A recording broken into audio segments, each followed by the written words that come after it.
Thank you. Good evening, ladies and gentlemen. And it's absolutely true that I met Leland when in this building many years ago. But I was only about this tall,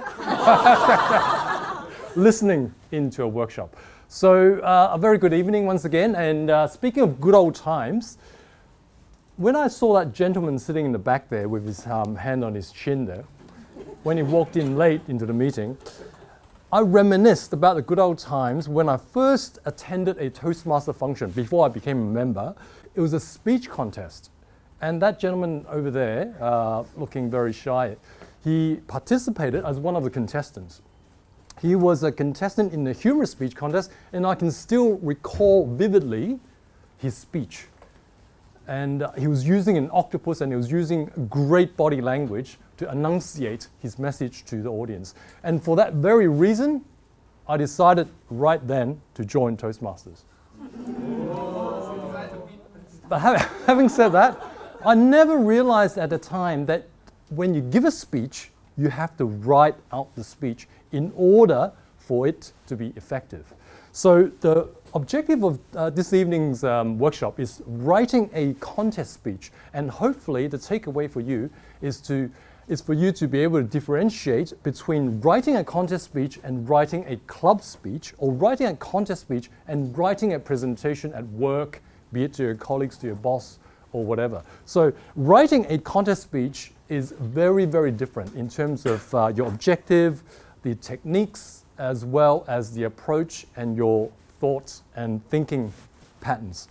First of all, a club speech is, you heard a very good speech by one of the members here this evening. So what's the difference between writing a club speech and writing a contest speech? Writing a club speech, you have manuals, you have objectives. For example, tonight the objective was vocal variety. So you're always writing to try to achieve or meet the objectives of that particular manual.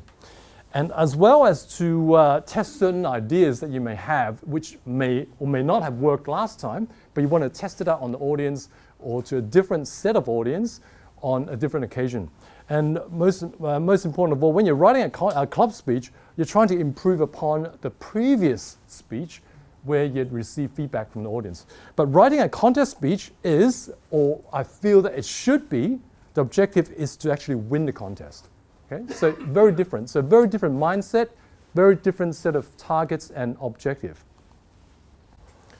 I have to point out this, is that written communication is very different from oral communication. When you're writing a contest speech, you have to put yourself into the shoes of a contestant delivering the speech. Why do I say that? Is because when I first started out as a Toastmaster, I used to think that writing a speech, there's no difference between oral communications and when you're delivering a speech or actually writing up a speech for somebody to read. So for example, if I talk about a trip to an overseas business trip, it was before, many years ago when I first started Toastmasters, I would write out a speech something like, it was a very auspicious occasion where my boss initiated a business trip whereby I had to join the trip and took an airplane ride to. So actually, when you actually write that out, it sounds very good on paper, as if you're writing an email or if you're writing a diary to yourself or you're writing a written correspondence to whoever, right? But actually, when you're delivering it, it sounds very different. And when the audience receives that, it's a lot less effective if you start delivering a speech as if you're delivering something that you write in an email. So therefore, oral communication, if I was to actually rewrite that in the form of delivering a contest speech, it would just be much more conversational-like. So for example, it could be, it was Christmas Day, a time for celebration, turkey, and friends. I'm on a business trip, alone, and eating chicken feet on a plane. So you notice the difference. When you're actually writing up a speech, you have to put yourself into the shoes as a contestant, into the minds of the audience receiving that message. So thereby, okay, you may see speeches by President Obama, which are very eloquent and very well written. But you're looking at a presentation which is about half an hour, 45 minutes. The luxury of having a very eloquent words or adjectives or delivery But in a contest speech, you're looking at only about 7 minutes where you have to make the impact onto the audience, as well as to be very memorable in the minds of the judges who will pick you to be one of the winners. So therefore, write from the viewpoint of delivering the speech. Now, as another example, if I was going to talk about my days as a high school student or as a primary school student, if you write from the viewpoint of saying something like, the holiday season was extremely educational, brought a lot of wonderful memories and all that. So actually, when you're reading a book, when you're reading an email, or when you're reading a diary or something like that, it sounds very okay. But in order to make that impact in a speech contest, you have to really go the extra mile. So when you're writing up the contest speech, don't think from the viewpoint of a reader. Instead, think from the viewpoint of an audience. So if I was to rephrase that, paraphrase that, and actually rewrite it in a way in which it would be more easy for the audience to digest, if I was going to talk about my primary school days, I would write something like this. I'm 10 years old. School holiday just started, and I have absolutely nothing to do. Ladies and gentlemen, I was 10 years old, and I thought that I would never die. So things like, so it's very different if you sort of can compare the two versions as to why when you start out writing a speech, try to put your mind or try to put yourself into the minds of a speech contestant delivering a speech, and it has to be received well by the audience. Thirdly, in a speech contest, you will notice that there's a ballot. Now, within the ballot itself, if you go and study it, you'll notice that there's always like speech development, effectiveness, the body language, the opening, the body, the conclusion, all that. Now you can spend many, many hours, you can studying or doing research as to how you can actually write a speech to adhere to all the different criteria in order to get the high marks. But being human beings, and the judges are human beings as well, people tend to be subjective in terms of what they remember, what they see on stage, and as to who they pick to be the winner. So therefore, I would encourage you, when you're writing your contest speech, to really put that aside, because because I believe that if you just stick to that and you sort of write, okay, I have to allocate 20 marks for the speech development, the structure and all that, you can spend hours and hours trying to do that, and at the end of the day, it may not tally up at when you're actually delivering a speech to the judges. Put that aside, and instead, in a speech contest, from the many, many years and many, many contests that I've participated in, there are hidden rules. Now, when I say hidden rules, it's really from the mindset of the judges, because judges are human beings, they're subjective, they're opinionated, they look at you. If they don't like you, they're not going to mark you, they're not going to give you very high marks. It could be the way you look, it could be the way you sound, the way you dress. So one of the hidden rules is, when you're writing a contest speech, is the need for a positive, upbeat message. Many times you'll see speech contestants who actually end up winning, certainly in the first place, maybe the second place, third place, are people who give very upbeat, positive message. It's okay in a club setting if you're going to start talking about the traumatic experience at work whereby somebody dies, or it could be your grandmother, your dog, or your cat, or your auntie, your uncle, and all that. It's very touching, very emotional, but when you leave the stage, the audience feels a bit, there's this negative set of emotions resonating within the audience, and they don't feel good about themselves. So therefore, it's very important in a speech setting, in a speech contest setting, to write a speech that has a very positive and upbeat message. It doesn't say that on the ballot, okay? There's no ballot marking for a positive, upbeat message. Secondly, there's little need for deep, meaningful thought. It doesn't mean that Toastmasters are dumb, okay? But it means that in 7 minutes, when you're trying to impress the audience, you're trying to impress the judges, if you start getting really philosophical about the meaning of life, for example, you're not going to do very well. If they do not understand your message, if they don't understand what you're talking about in 7 minutes, because 7 minutes will just fly by, they're not going to put you on that ballot form. So have a positive, upbeat message, but don't be too deep. Don't be too deep. that nobody actually understands what you're talking about. It has to be entertaining. I'm not talking about, okay, actually the context of this workshop is about writing a contest speech for an international speech contest. It's different if you're writing a speech for the humorous speech contest, because that's an entirely different ballgame. What I'm talking about here tonight and sharing with you is for an international speech contest. And whilst the speech value has to be there, it has to be equally entertaining. Now, they all sort of tie up if you look at it, because the hidden rule states that, well, the hidden rules is that it has to be positive. So in order for it to be positive, the audience have to feel a little bit better about themselves after listening to your speech. So it can't be too deep, because if they have to be able to grasp that message that you deliver. And if you're entertaining and they feel entertained, like if you go to a movie, if you go to a rock concert, if you go and watch a television soap opera and you feel entertained, then that likability for that contestant will be that much more. And being different. Now I'm going to keep repeating that, because being different is very important, because just say there are about 10 speech contestants. They're all very good.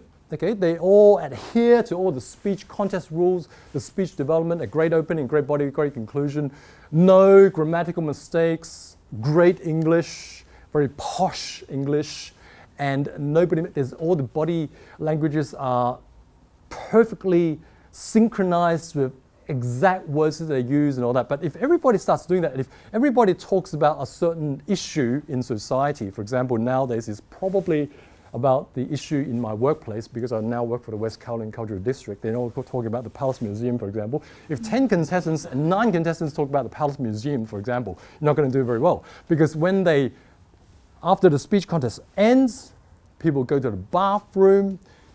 The speech contestants who win are usually the ones who are mentioned in the bathroom. Okay? They all say, "Oh, did you like Agnes's speech? Oh, that was really good, wasn't it? Oh, did you like David's speech? He was very funny tonight." So if they start talking, if you hear people, all these buzzers and noise talk about certain speech contestants or certain speeches, because they can remember you because you are, a little bit that much different, and that sort of makes you stand out amongst the other different contestants. Remember, judges are human beings. If they pick 1, 2, 3, and they put your names down on the 1, 2, 3 within the speech contest ballot, it's the ones that they can remember. If they can remember you, that means that you're memorable and you're likable. So on a scale of 1 to 10, when you're writing a speech, you have to try to find an 11. On a scale of 1 to 10, try to find an 11. Try to find some upbeat message that has that has little need for deep meaning of thought, which is entertaining, but at the same time that nobody else would be doing. Now that all sounds very hard, I agree, and taking part in the speech contest is not easy, trust me. Okay? You have to spend many hours, and for myself, when I share my experiences, I usually get my inspiration from the showers. Usually I would be taking a bath, in the bathroom, and under the hot water, the tap and all that. That's where I get my inspiration. And when I get certain ideas, I would try to write them down and then rehearse it, of course. So the hidden rules in the speech contest, I share that with you up front. The write-up. Now the write-up is, did the speech make you, that means the audience, did it make the audience think? Okay. Did it touch your heart? Now talk about the entertainment value, the entertainment aspect. But at the same time, because it's an international speech contest, there has to be the speech value. So did it touch your heart? Was it touching? Did you laugh, the entertainment aspect of it? And was it significant? Significant means that it doesn't have to be earth-shattering. It doesn't have to be, change somebody's life. But it's something not that people can just put aside and forget about. Because winning a speech contest, remember, you have to be memorable, you have to be liked. So if you have all those 4 elements within the speech itself, then you're halfway there, because you've got to start rehearsing and getting feedback and all that. But if you've got that on paper, then you're halfway there. Now, a lot of people ask me, do you have to write your speech out word for word? Because when I first started in Toastmasters, I usually just write bullet points. And in a club setting, when you're actually doing a club assignment or you're at work, usually people, because they're out of time, they don't have enough time, they write it in bullet points, which I think initially is fine, but it goes back to your objective of trying to win a speech contest, and actually the merits of writing a speech word for word are, number one, if you write it out word for word, then you can always go back and revise it after the showers or after you've received feedback from your friends or fellow Toastmasters.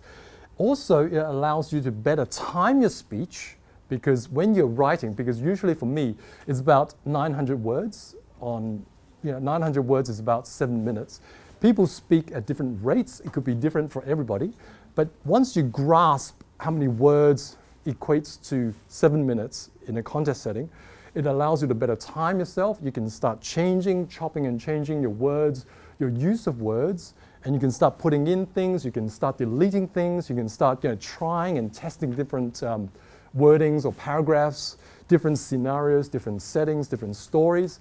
And it always goes back to that computer keyboard where once you get that idea into your head, you start writing, you start typing it out, and you write it word for word. When I say word for word, it literally means word for word. So if Lilan says la, you have to write L-A, you have to type L-A on the keyboard.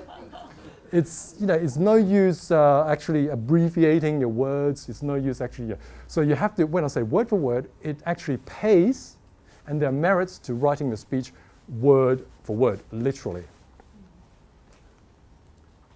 The content, it must come from you. I think that's obvious, and I didn't actually realize that until about 10 years down the road in Toastmasters. Why do they always say it has to come from you, it has to be true? Because when you're actually speaking from something that you feel deeply about, you actually express it in such a way that it's a lot more sincere to the audience and a lot more, how shall I say, it's a lot more sincere, and it's in terms of the audience accepting your message, and that conviction is that much more. Personal experiences, does it have to be? It can be, but it doesn't have to be 100%. You can actually think of a personal experience and exaggerate it. When I was talking about Tallis there, when it was, there's a lot of stories I can talk to you about Tallis. Because I've known him for so long, the good old times, I tend to exaggerate the stories to make it more entertaining. Okay? And what bores you will bore them. If you feel bored with the topic, if you feel bored with the story, then the chances are the audience will feel bored as well. So it has to come from you, personal experiences, because it's a lot more convincing, a lot more sincere, and what bores you will bore them. So avoid topics that people have beaten to death. I think that's obvious, because if you talk about something in which that people feel that they hear on a day in, day out basis, when they see, when they surf on the internet, on the newspapers, then you're not going to be very different. The message, what do you want the audience to think about differently? Why should they listen to you? And what's in it for them? I think that speaks for itself. Okay, to be liked, to be memorable. And you are the messenger, because you're actually, when you're writing a speech, think from the viewpoint of getting that message across to the audience. I think the 3 winning ingredients, there are actually 4, but I'll share the first 3 first, is storytelling. When you're in a contest setting, the easiest way for the audience to remember you and the easiest way for the audience to like you is to actually tell a story. You tell a story, make a point, or you make a point and tell a story. It doesn't really matter which way it goes. But storytelling, it works, because being human beings, it always goes back to when you're a kid, you like listening to stories. When you're watching a movie, they always talk about stories. When you're reading a book, it's always about stories. Storytelling. Use analogies. A lot of speech contest champions, they do so well because they actually use analogies.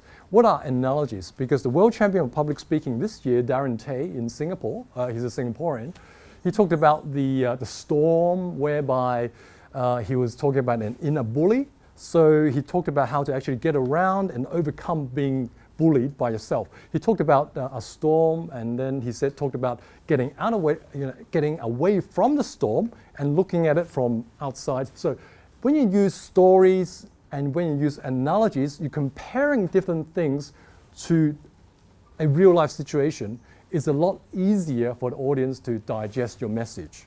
So if I'm talking about a certain story about my grandparents or my parents, and then I talk about how they interacted, and I talk about how they interacted back in those days, and now I sort of link it back to how I would handle it today. So as a cartoon, so a bone to a dog is like a cotton wool to a cat. Okay? Conflicts, people like being human beings, they like listening to conflicts. So if your entire 7-minute speech, you write it in such a way that everything is perfect, everybody is rich, they're very famous, everybody's beautiful, there are no concerns at all, then you're not going to win the speech contest. Okay? Mm-hmm. It could be a conflict between people, between yourself and yourself. It could be a conflict within the workplace, between family members, between friends, and people genuinely, it could be fortunately or unfortunately, like listening to conflicts. You watch TV soap operas, you watch movies, you read books, everything, those really entertaining ones are about conflicts, or they have conflicts within them. The fourth one is, which I didn't show there, is the callback. The callback, you put it in your speech content, is when you introduce a certain phrase, a slogan, an idea up front, and towards the end, you use it again. So the audience feels complete. For example, I could be talking about being bullied when I was young, at the very onset in my introduction, and then I talk about certain things and other aspects of my life and what I learned and all that. And then towards the end of my speech, I talk about how tonight I feel that I'm being bullied into giving this workshop. So the callback always works well. It works time and time and again, and it's been proven to work. Other elements have a memorable opening because you want to be liked, you want to be remembered. People remember you by the very first words that comes out of your mouth. Audience participation, you can get audience to put up their hands, you can get the audience to actually yell out some responses. So if I can ask a rhetorical question or I can ask a question, audience feels that they're participating within your speech if they're allowed to actually yell out a certain words or a certain phrase. Don't preach. I think that's obvious. You're not there in a speech contest to preach to the audience. It's not a Sunday service.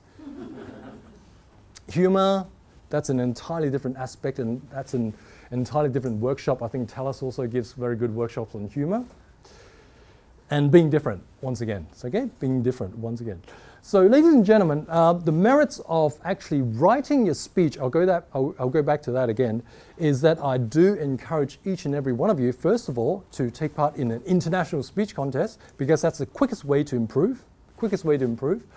And secondly, right from the viewpoint of wanting to win the contest. Third of all, it's extremely important to write out your speech word for word. Thank you. In terms of being dramatic in terms of body movements, what's your take?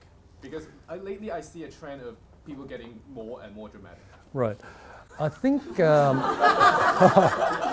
you have to improvise. You have to look at the setting. The larger the room, the bigger the stage, the bigger the audience, the more dramatic you have to be, because your gestures and your facial expressions and the way you move around the stage have to be a lot more dramatic if you're speaking to more audience and the room is bigger. But in a closed setting, if there's just three of us and I start going like this, then it makes the audience feel uncomfortable. But in terms of writing a speech, you can actually incorporate body gestures into your speech. So you start writing a speech, think of areas in which you can incorporate your gestures or body movement on the stage, and then when you start rehearsing, mark it down on your speech and refine it as required. So gestures are fine, but it has to look very natural to the audience. And the way to make it natural is you have to rehearse it to make it a natural part of your speech. So it doesn't look too robotic. It doesn't look uncomfortable, because if you feel uncomfortable, the audience feels uncomfortable. But by all means, it's certainly one way to get the attention of the audience and being liked and being memorable. I'm not sure we have time for a second question. Yeah, sure. This will be the second and last question. I know you said that if it comes personally, the story should be very genuine and very expressive, right? But how much do you dramatize a storyline that is a fictional story?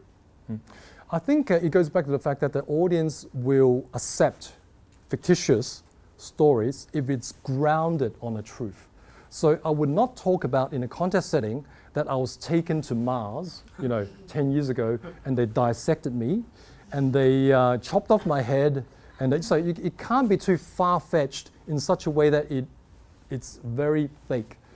It's fine to exaggerate your stories, but it must be based on some truth. And when I say based on some truth, I think the most important thing is based on personal experience, because that way it looks more convincing and more sincere. But it doesn't mean that it has to be 100% true.